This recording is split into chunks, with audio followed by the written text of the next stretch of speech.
हम लोगों ने अभी शुरुआत किया था पढ़ने के लिए ज्योग्राफी को भौगोलिक विभाजन के अनुसार। पहले पढ़ा था पर्वत, और पर्वत कौन सा पढ़ लिया था हमने, और नंबर 2 पे आ गया था मैदान। क्या पढ़ लिया था, मैदान को हमने 3 भागों में बांटा था कि 3 नदियों द्वारा मैदान बनाया जाता है। कितनी नदियों द्वारा बनाया जाता है, 3 नदियों द्वारा। पहला एक नदी तंत्र, इसका नाम है सिंधु नदी तंत्र।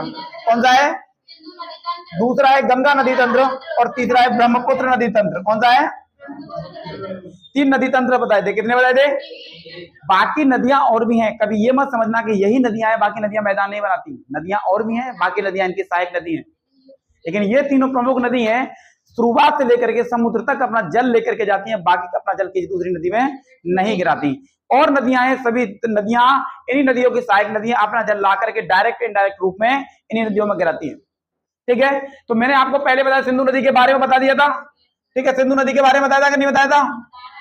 सिंधु नदी के बारे में मैंने आपको बता दिया था कि यहाँ पर एक झील है, जिस झील का नाम है मानसरोवर। क्या नाम है, मानसरोवर झील है। क्या नाम है, मानसरोवर झील के एक चोमा युंगदुंग करके एक ग्लेशियर है, वहां से एक नदी निकलती है, और वो नदी जम्मू कश्मीर में होकर पाकिस्तान में होकर के कहाँ की गिरती है, अरब सागर में। कहा जाकर के गिरती है, अरब सागर में जाकर के गिरती है।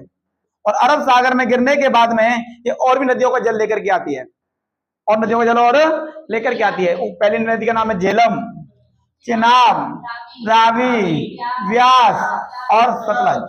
सतलज भी इसमें जाकर के मिल जाती है। कुल मिलाकर के इसको यहाँ 5 नदियां हैं। यहाँ ये जगह पड़ती है पाकिस्तान में। कहाँ पड़ती है, पाकिस्तान में। इन 5 नदियों का संगम है। जगह का नाम है मिठानकोट। क्या नाम है, मिठानकोट नामक जगह है। यहाँ पर आके 5 नदियों का संगम है। ठीक है, जब ये निकल करके आती है तो मैंने आपको पहले भी बताया था कि जो भी नदियां हिमालय से निकलेंगी अपने साथ में मिट्टी लेकर के आएंगी, और मिट्टी को लेकर के कहां तक जाएंगी, समुद्र तक जाएंगी। लेकिन जैसे जैसे उनका बहाव कम होता जाता है, कहीं पत्थर, कहीं कंकड़, कहीं मिट्टी, बालू को छोड़ती हुई चली जाती हैं, और आगे जाके समुद्र में मिल जाती हैं। जहां मिट्टी को छोड़ के जाती हैं वहां क्या बना देती है, मैदान।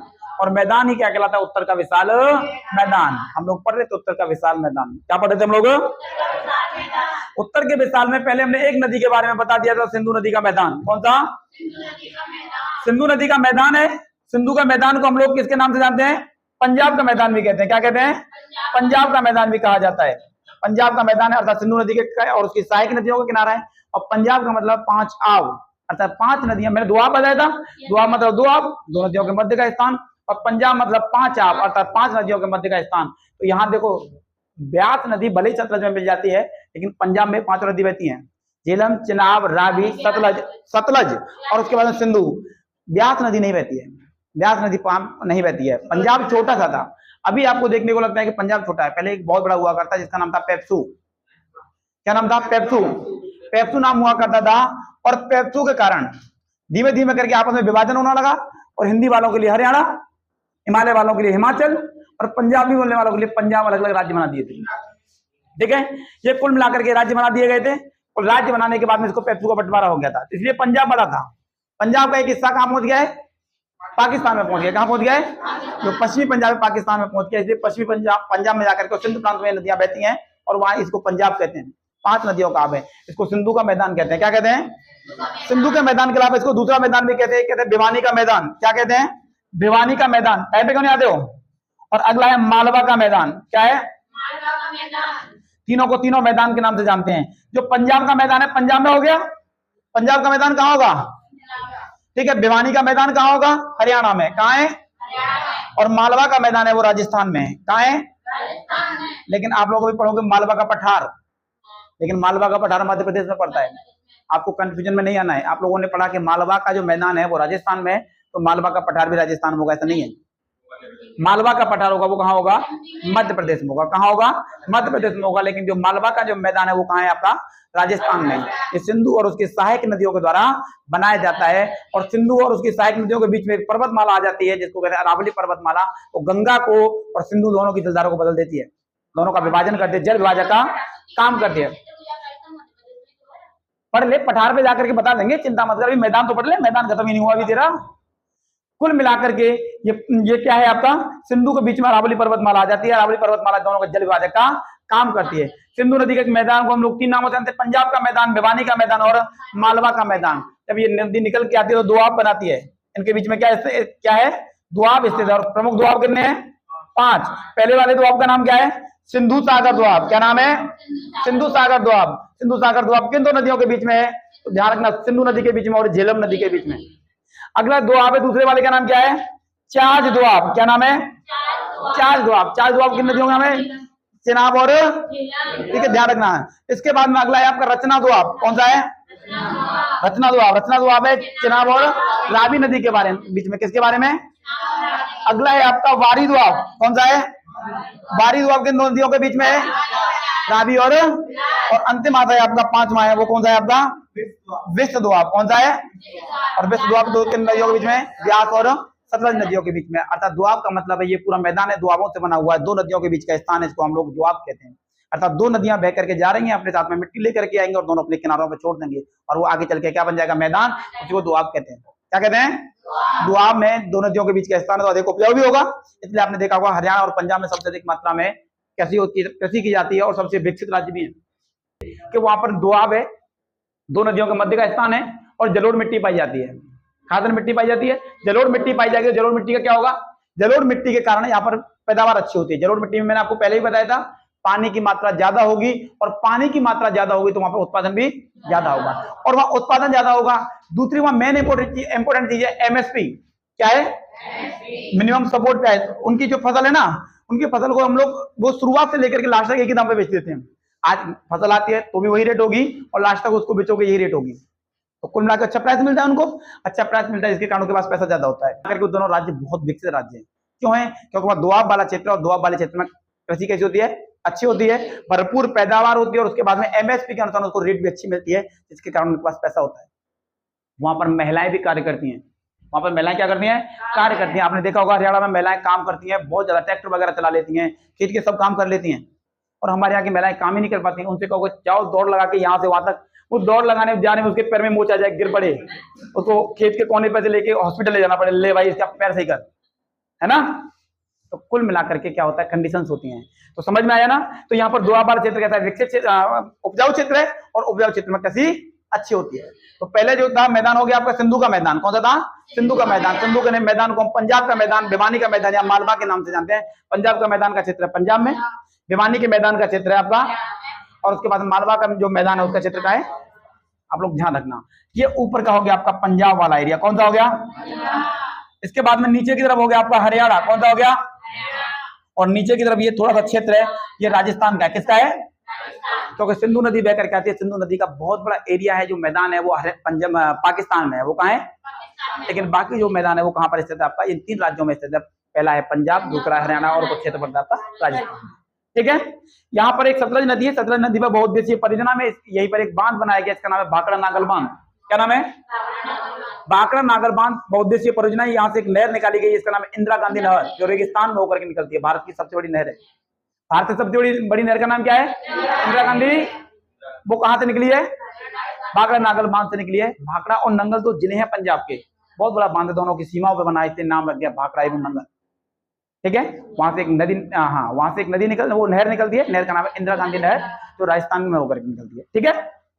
कुल मिला के अगला मैदान देखते हैं, और अगला मैदान है गंगा का मैदान। कौन सा है?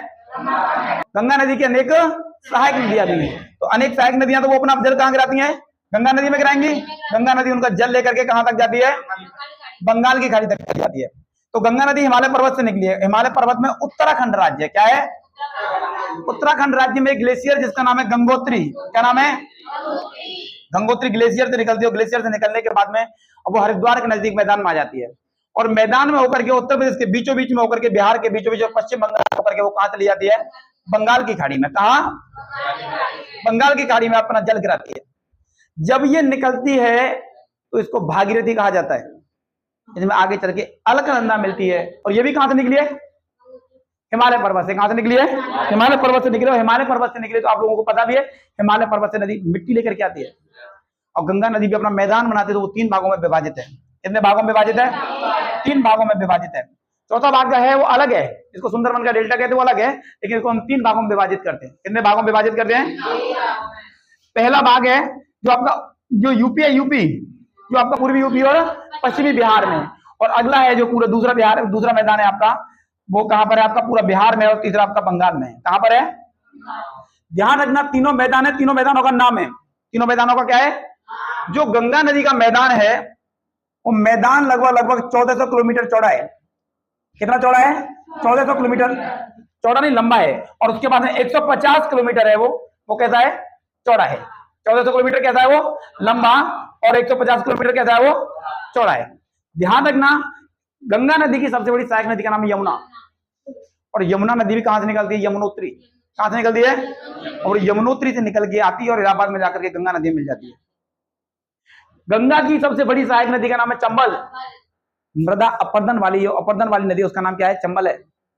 चंबल में बीड़ है ना, बहुत बड़ा क्षेत्र, बीड़ बनाती है। अपरदन के कारण वहां बीड़ बन गया है। बीड़ जंगल है वहां पे। पहले जितने भी डाकू वगैरह रहते थे ना, वो कहाँ रहते थे? चंबल के बीड़ में रहते थे। लेकिन अभी डाकू क्या हो गए? खत्म हो गए। अभी डाकू ऑनलाइन वाले हो गए।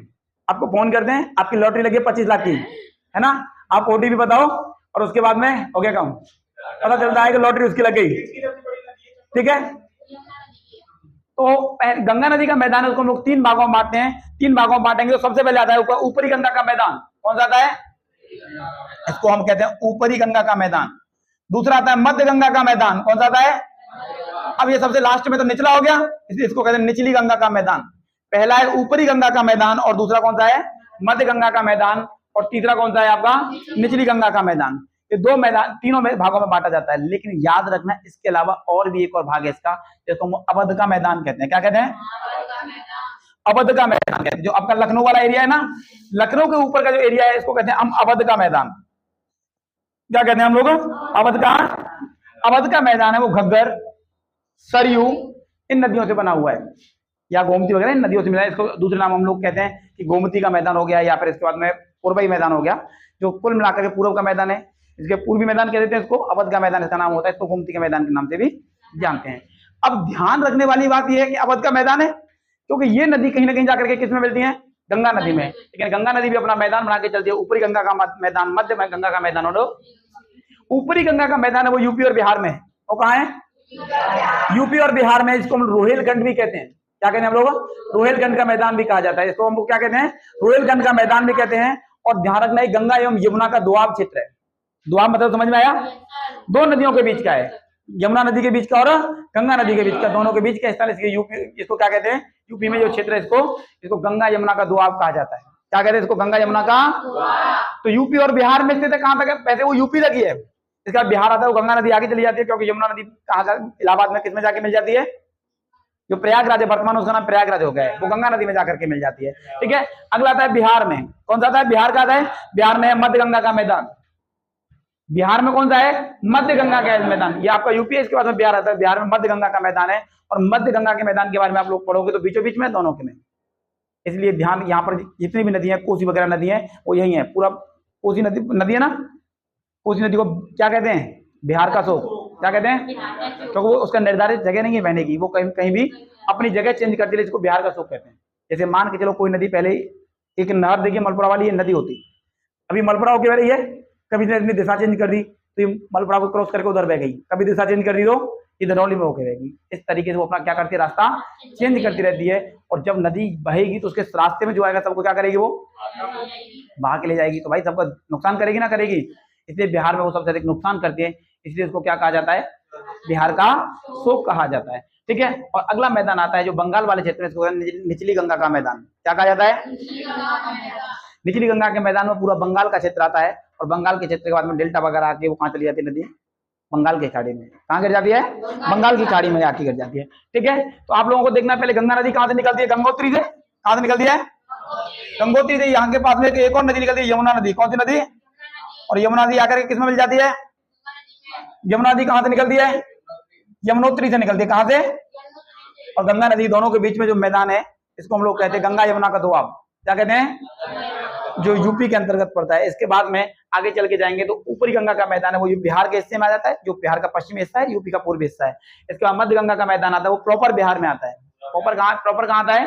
बिहार में आता है। और अगला आता है बंगाल का निचली गंगा का मैदान। इसका निचली गंगा का मैदान, वो कहाँ आता है? बंगाल में। आप लोग एक बात फिर याद रखना, जैसे नदी पहाड़ों से निकलती है उसकी बहाव तेज होता है, उसका भाव कैसा होता है? इसलिए वहां से क्या लेकर के आती है? वो कंकड़ पत्थर वगैरह सबको लेके चली आती है, और एक जगह लाकर उनको पटक देती है। लेकिन धीमे धीमे करके जब नदी निकलती है तो बहाव के अनुसार बहती है, और उसका बहाव मैदान में आकर के कम हो जाता है। मैदान में आके कम हो जाता है ना, इसके अनुसार इसको क्या होता है, मैदान के में बहेगी, जितना बहाव होगा उसके अनुसार उसकी स्पीड डाउन होती जाती है। अगर नदी का बहाव तेज होगा तो ध्यान रखना बाढ़ नहीं आएगी, पहली बात तो। और दूसरी बात, अगर बहाव, चलो ठीक है, आप लोगों को सोचना चाहिए कि नदी खुदवा दो, बहाव तेज कर दो, लेकिन पानी का प्रेशर आएगा तो सामने जो भी होगा उसको काट देगा। अब नदी ऐसे करके बहती रहती है ना, पानी का प्रेशर उससे रुक जाता है, कुल मिला के सामने होगा तो सीधा काट करके आगे निकल जाएगा। तो इसीलिए ध्यान रखना, मैदानी एरिया है वहां पर पानी का बहाव कैसा होता है, कम होता है, पानी का बहाव कैसा हो जाता है, कम हो जाता है। इसीलिए जो गंगा का मैदान उसको 3 भागों में बांटा गया, ऊपरी गंगा का मैदान, मध्य गंगा का मैदान, और इसके बाद में एक और मैदान है जिसको हम लोग अवध का मैदान कहते हैं। क्या कहते हैं, अवध का मैदान के नाम से भी जानते हैं। तो गंगा का मैदान हो गया। अगला मैदान आता है ब्रह्मपुत्र का मैदान। कौन सा आता है, अगला मैदान कौन सा आता है आपका, ब्रह्मपुत्र का मैदान। कौन सा आता है, ब्रह्मपुत्र का मैदान। ब्रह्मपुत्र का मैदान आएगा। ब्रह्मपुत्र आप लोगों को देखना है, यहाँ पर एक झील है, इसका नाम क्या है, मानसरोवर झील। कौन है, मानसरोवर, मानसरोवर झील। यहाँ मानसरोवर झील से भी ये नदी निकलती है, ब्रह्मपुत्र नदी। ध्यान रखना, मानसरोवर झील से 3 प्रमुख नदी निकलती हैं। पहली का नाम है सिंधु, क्या नाम है, दूसरी का नाम है सतलज, और तीसरी का नाम है ब्रह्मपुत्र। ब्रह्मपुत्र एक ऐसी नदी इसको हम कई नामों से जानते हैं, अनेक नामों से जानते हैं, लेकिन जैसे ही ये असम में आती है इसका नाम हो जाता है ब्रह्मपुत्र। क्या नाम हो जाता है। तो हम लोग किस नदी के बारे में पढ़ रहे थे, वर्तमान में अभी हम लोग ब्रह्मपुत्र के बारे में पढ़ रहे थे। कहां पर हम पढ़ रहे थे, तो अगला हो गया ब्रह्मपुत्र का मैदान। क्या हो गया, ब्रह्मपुत्र का, हम लोग ब्रह्मपुत्र के मैदान को पढ़ रहे थे। ब्रह्मपुत्र नदी भी किससे निकल के आती है, मानसरोवर से, झील से निकलेगी। तो पहाड़ से, ध्यान रखना है, तीनों ओर से पर्वत से घिरी हुई है। लेकिन जैसे वो असम के एरिया में आती है तो मैदानी एरिया में प्रवेश करती है, और मैदानी एरिया में प्रवेश करते ही उसका भाव है वो कम हो जाता है। उसका भाव कैसा हो जाता है, कम हो जाता है। ध्यान रखना, ब्रह्मपुत्र नदी एक ऐसी नदी है जिसके तीनों ओर क्या है, पर्वत, घाटी वगैरह स्थित हैं। अब ये जैसे मैदान में आएगी तो मैदान में आके भाव कम हो जाएगा। मैंने आपको पहले भी बताया था कि पर्वत से नदी निकलती है तेज होती है, लेकिन मैदान में आने के बाद में उसका भाव कम हो जाता है। जैसे आती, और उसके बाद में मिट्टी भी लेकर के आती है, और जगह जगह पर ये बहती जाती है, जहां भाव कम होने के कारण ये चौड़ी हो जाती है। इसीलिए भारत की सबसे चौड़ी नदी कौन सी है, भारत की सबसे चौड़ी नदी का नाम है ब्रह्मपुत्र नदी। जब ध्यान रखना, जब आएगी पानी का बहाव होगा, ये मिट्टी साथ में लेके आती है और मिट्टी को छोड़ दी जाती है, जिसके कारण वहां द्वीप बन जाते हैं। क्या बन जाते हैं, द्वीप बन जाते हैं। तो जो ब्रह्मपुत्र का मैदान है वो असम में है। कहाँ स्थित है, असम राज्य में स्थित है। लेकिन असम राज्य में जब मिट्टी को छोड़ के जाती है तो वो क्या बन जाते हैं, द्वीप बन जाते हैं। एक गेट बंद कर दो रे बार वाला। तो वहां पर क्या बन जाते हैं, द्वीप बन जाते हैं। और धीमे धीमे करके जो नदी है, जो ब्रह्मपुत्र नदी, उसने अनेक मिट्टी छोड़ दी और वहां पर एक द्वीप बना दिया, जो सबसे बड़ा द्वीप है, जिसका नाम है मांजुली द्वीप। क्या नाम है, मांजुली द्वीप है, नदी पर स्थित सबसे बड़ा द्वीप है। विश्व का सबसे बड़ा द्वीप है जो नदी पर स्थित है। अगर हम विश्व का सबसे बड़ा द्वीप देखेंगे तो ग्रीनलैंड है, लेकिन नदी पर स्थित है तो कौन सा है, मांजुली द्वीप है। और किस राज्य में है वो, असम राज्य में। किस राज्य में, किस नदी द्वारा बनाया जाता है, ब्रह्मपुत्र नदी द्वारा बनाया जाता है। कहा जाता है कि ब्रह्मपुत्र की जो घाटी है उसमें चावल, नारंगी, सुपारी, फल फूल वगैरह, जूट की खेती की जाती है। और ब्रह्मपुत्र नदी भी आगे जाकर के किसमें मिल जाती है, गंगा नदी में। किसमें मिल जाती है, गंगा नदी में मिल जाती है। और गंगा नदी में मिलने के बाद में वो कहाँ चली जाती है, बंगाल की खाड़ी में। कहाँ चली जाती है, बंगाल की खाड़ी में गिर जाती है। और बंगाल की खाड़ी में गिरने के बाद में वो पूरी तरह बंगाल में मिल जाती है। तो ध्यान रखना, कितने नदी तंत्र हो गए, 3। पहले सिंधु नदी ने कौन सा मैदान बनाया, सिंधु का मैदान, सिंधु का। और सिंधु के मैदान को हम किन किन नामों से जानते हैं, पहला हो गया पंजाब, पंजाब का मैदान। कौन सा हो गया, दूसरा कौन सा होता है, हरियाणा में कौन सा है, भिवानी का मैदान। कौन सा है, और नंबर 3 पर कौन सा आता है, राजस्थान में मालवा का मैदान। कौन सा आता है, मालवा का मैदान आता है। और अगला आ गया गंगा। गंगा के मैदान को भी 3 भागों में बांटा गया। सबसे पहले आता है ऊपरी गंगा का मैदान। कौन सा आता है, ऊपरी गंगा का मैदान। देखो याद रखना आपको, गंगा नदी है, गंगा नदी ऊपर से नीचे की ओर बहेगी। ऊपर से कहां बहेगी, तो जहां सबसे ऊपरी मैदान होगा उसको ऊपरी गंगा का मैदान कहेंगे। इसके बाद में नीचे आता है, अगला आता है मध्य गंगा का मैदान। कौन सा आता है, मध्य गंगा का मैदान। तो मध्य गंगा का मैदान हो गया, बीच में हो गया। और अंतिम आता है आपका निचली गंगा का मैदान। कौन सा आता है, निचली गंगा का। इसका एक और क्षेत्र है, और एक और क्षेत्र हो या एक और मैदान है जिसको हम लोग कहते हैं अवध का मैदान। क्या कहते हैं, अवध का मैदान। और अवध का मैदान कहां पर स्थित है, आपके लखनऊ से आगे। कुल मिलाकर के में आपके मैदान हुआ करते हैं। लेकिन ब्रह्मपुत्र का मैदान है, वो ब्रह्मपुत्र का मैदान केवल एक राज्य में, जिसका नाम है असम। कहाँ है, तो असम के बाद में नदी निकल करके कहाँ चली जाती है, बांग्लादेश में चली जाती है। असम का मैदान है। असम में जो नदी बहती है ब्रह्मपुत्र नदी, और बहने के बाद में वो कहाँ चली जाती है? सीधी बांग्लादेश में चली जाती है। कहाँ चली जाती है? बांग्लादेश में चली जाती है। गंगा नदी से मिलने के बाद में वो विश्व का सबसे बड़ा डेल्टा बनाते हैं। नाम है उसका सुंदरवन का। सबसे उपजाऊ भी है, या सुंदरी नाम के वृक्ष पाए जाते हैं, इसलिए नाम है इसका सुंदरवन का डेल्टा। ठीक है, तो आप लोगों को 3 नदी तंत्र समझ में आया। अब इसमें अनेक भी नदियां थी, लेकिन सभी नदियां इनकी सहायक थी। क्या थी इनकी? आप लोगों को ये नहीं सोचना है कि बाकी नदियां गई कहां रही। बाकी नदियां हैं, इनका अपना पानी ला करके कहीं ना कहीं इन नदियों में गिराती हैं, और ये नदियां पानी को लेकर के बंगाल तक जाती है। बंगाल की सागर तक, जहां भी जो जिस नदी में जाएगी या जिस सागर में जाएगी वो कहां तक जाएगी? अब सागर तक लेकर के जाएगी। तो कुल मिलाकर के 3 नदियां हो गई, और 3 नदियों ने 3 मैदान बनाए थे। पहला मैदान बनाया था सिंधु नदी ने। किसने बनाया था? सिंधु नदी में सबसे अधिक मात्रा में ये 3 मैदान, और तीनों मैदानों में क्या है? दोआब। क्या है? दोआब है। और कितने दोआब हैं? पहला, हाँ, अगर पूछा जाए कि सिंधु नदी और झेलम नदी के बीच स्थित दोआब का नाम क्या है? सिंधु और झेलम के बीच स्थित दोआब का नाम क्या है? सिंधु सागर दोआब। कौन सा है? और रचना दोआब किन 2 नदियों के बीच में है?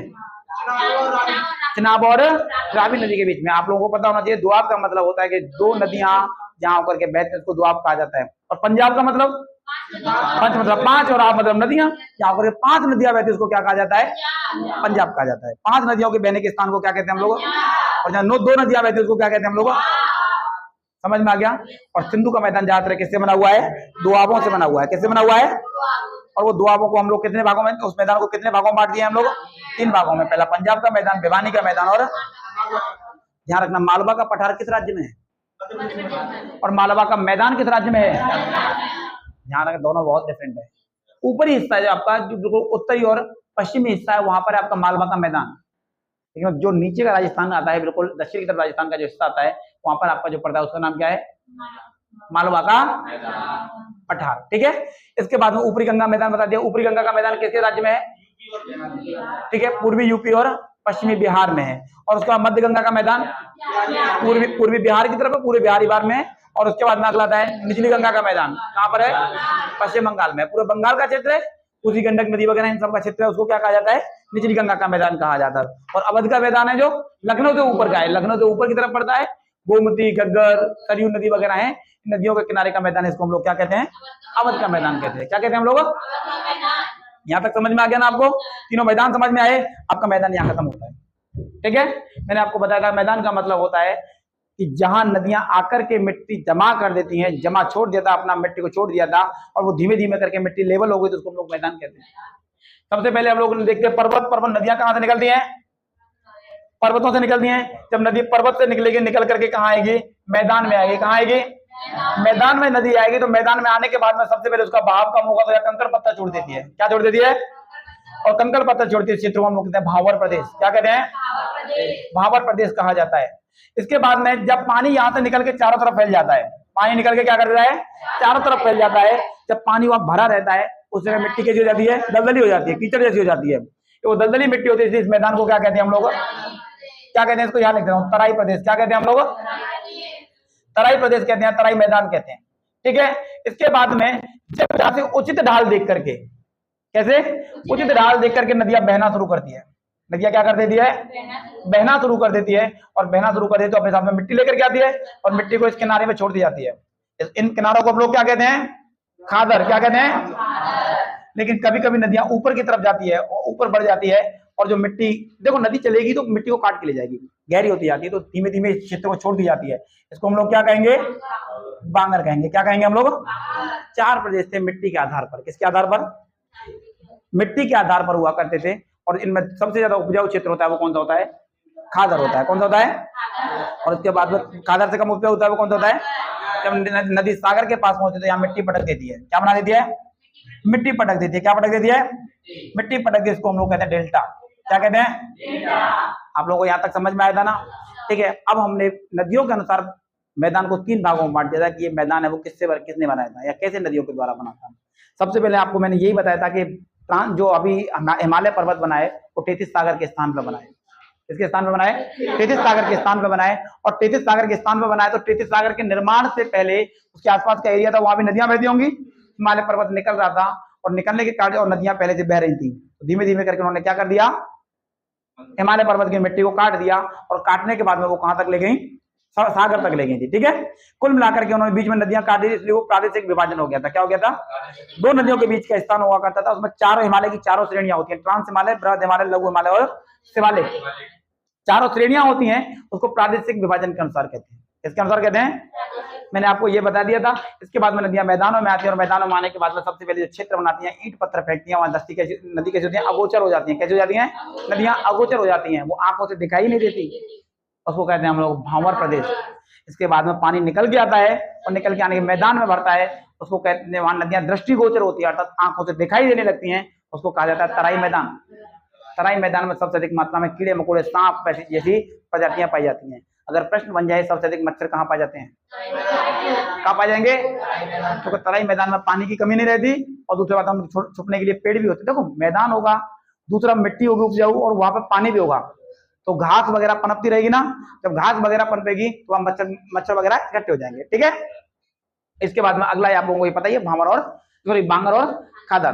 खादर का मतलब नई जरोड़ और बांगर का मतलब नई जरोड़, जहाँ हर साल मिट्टी आती है, और उसका पुरानी जरोड़ वहां कभी कभी मिट्टी आती है। मैंने आपको ये एक और बताया था जब मैं ये मैदान पढ़ा रहा था, भिवानी का मैदान और पंजाब का मैदान, ये दोनों सबसे अधिक उपजाऊ है। दोनों उपजाऊ के बाद में अगर बात किया जाए तो यहाँ पर रेह नामक मिट्टी पाई जाती है, रेह या कलर कहा जाता है इसको, क्योंकि यहाँ पर पानी अधिक दिया जाता है और पानी के बाद में उर्वरक दिए जाते हैं, खाद वगैरह दिए जाते हैं। जब हम लोग खाद वगैरह देंगे तो खाद वगैरह के बाद में धीमे धीमे करके जमीन के ऊपर परत पर एक सफेद सफेद परत चादर बिछ जाती है, और उसको हम लोग कलेक्ट करेंगे और लैब में चेक कराएंगे तो उसमें सोडियम निकलेगा, नमक निकलेगा। क्या निकलेगा? सोडियम के कारण जमीन की उपजाऊ क्षमता होती है वो कम हो जाती है, इसलिए हम रेह कहते हैं उसको। क्या कहते हैं? रेह कलर के नाम से जानते हैं। कुल मिलाकर के आप लोगों का मैदान क्षेत्र कंप्लीट हो गया। पहला क्षेत्र हो गया आपका पर्वत और दूसरा हो गया आपका, अगला आता है आपका पठार। अगला क्या आता है आपका? पठार अगली क्लास में कराऊंगा, आज इसको लिख लो थोड़ा सा। चलो, हाँ, उत्तर का विशाल मैदान क्या था? उत्तर का विशाल, उत्तर के विशाल मैदान के बारे में हम लोग बात कर रहे हैं। तो उत्तर के विशाल मैदान को 3 नदियों द्वारा, प्रमुख नदियों द्वारा बनाया गया है। पहली नदी का नाम क्या है? दूसरी का नाम है, और तीसरी का नाम है सिंधु नदी के मैदान को सिंधु का मैदान कहते हैं, और सिंधु और उसकी सहायक नदियों द्वारा बनाया गया है। पहला इसमें पंजाब का मैदान, दूसरा है भिवानी का मैदान, तीसरा है, ठीक है, गंगा का मैदान है। गंगा के मैदान को भी 3 भागों में बांटा गया है, ऊपरी गंगा का मैदान, मध्य गंगा का मैदान। ऊपरी गंगा के मैदान में एक और इसका भाग है, इसको चौथा भी इसका कहते हैं अवध का मैदान, और ब्रह्मपुत्र नदी का मैदान, इसको ब्रह्मपुत्र का मैदान कहते हैं, जो असम में है। कहां पर है? किस नदी द्वारा विश्व का सबसे बड़ा द्वीप बनाया गया है? विश्व का सबसे बड़ा नदी पर स्थित द्वीप कौन सा है? विश्व का सबसे बड़ा द्वीप कौन सा है? मांजली द्वीप, ग्रीनलैंड। मैंने नदी पर स्थित कब बोला था? मांजली द्वीप किस नदी पर स्थित है? मांजली द्वीप किस राज्य में स्थित है? मांजली द्वीप किस देश में स्थित है? समझ में आया ना? कुल मिलाकर के इस तरीके से आप लोग देखोगे तो आपको धीमे धीमे करके समझ में आएगा। ठीक है, तो मांजली द्वीप बनाया था। इसके बाद में गंगा नदी का मैदान भी, ये भी आपका 3 भागों में विभाजित है, ये या 4 भागों में विभाजित है। इसको हम लोगों ने क्लियर कर लिया। आज आपका मैदान है वो क्लियर हो गया, उत्तर का विशाल मैदान है वो आपका कंप्लीट हो गया।